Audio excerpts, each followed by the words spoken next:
ஒவ்வொரு திருக்குறளினையும் அழகாக பிரித்து உச்சரித்து உங்களுக்கு கூற இருக்கின்றோம்.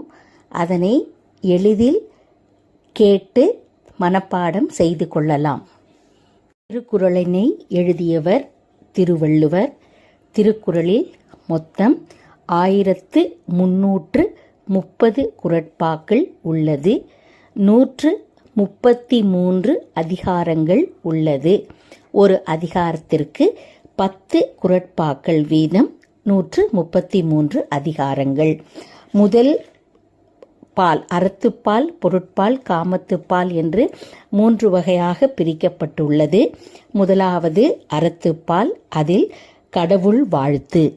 அன்பு நேயர்கள் அனைவருக்கும் இனிய காலை வணக்கம். எங்களுடைய கோமதி நாயகம் கிரியேஷன் சார்பாக ஒரு அற்புதமான புது முயற்சியில் நாங்கள் இறங்கியுள்ளோம். என்னென்னு பார்க்குறீங்களா?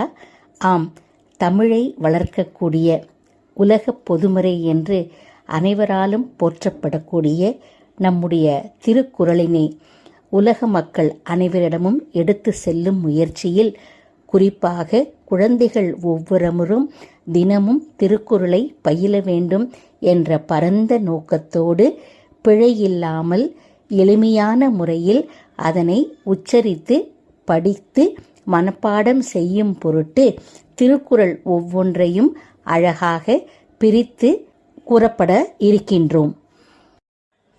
அன்பு நேயர்கள் அனைவருக்கும் இனிய காலை வணக்கம்.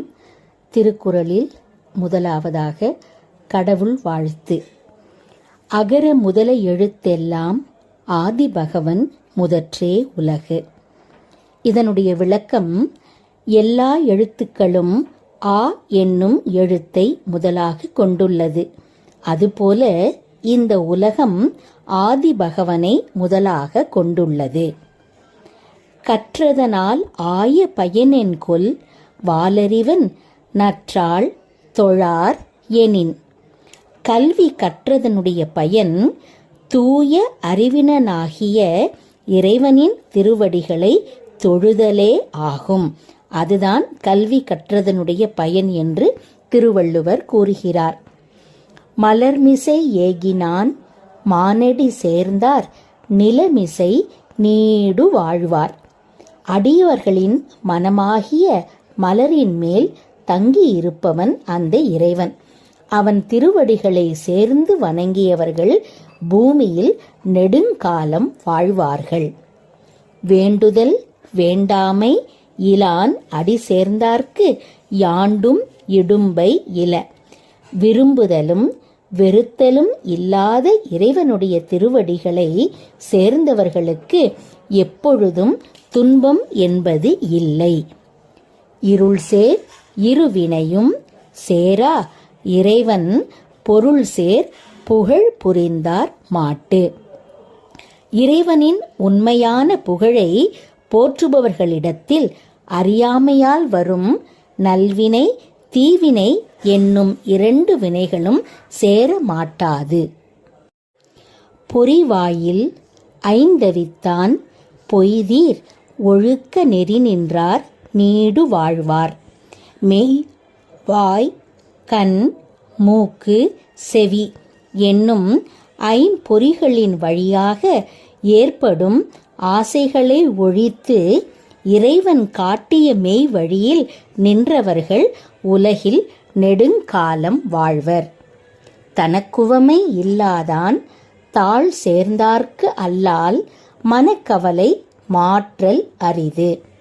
தனக்கு உவமையாக வேறு யாரும் இல்லாத இறைவன் திருவடிகளை சேர்ந்தவர்களைத் தவிர மற்றவர்கள் தம் மனத்தில் உண்டாகும் துன்பங்களை மாற்றிக்கொள்ள முடியாது.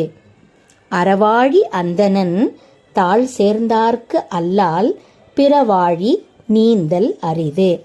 அறக்கடலாக விளங்கும் கடவுளின் திருவடிகளை நினைப்பவர்களைத் தவிர மற்றவர்கள் பொருள் இன்பம் ஆகிய வேறு கடல்களை கடக்க மாட்டார்கள். கோளில் பொறியில் குணமிலவே என் குணத்தான் தாளை வணங்கா தலை. எண்ணி போற்றும் நற்குணங்களை உடைய இறைவன் திருவடிகளை வணங்காத தலைகள், உணர்வில்லாத மெய், பேசாத வாய், காணாத கண், முகராத மூக்கு, கேளாத செவி போல பயனற்றவை ஆகும். பிறவி பெருங்கடல் நீந்துவர் நீந்தார் இறைவனடி சேராதார். இறைவனை வணங்குவோர் பிறவியாகிய பெருங்கடலை நீந்தி கடப்பார்கள். இறைவனை வணங்காதவர்கள் பிறவியாகிய பெரிய கடலை நீந்தி கடக்க மாட்டார்கள்.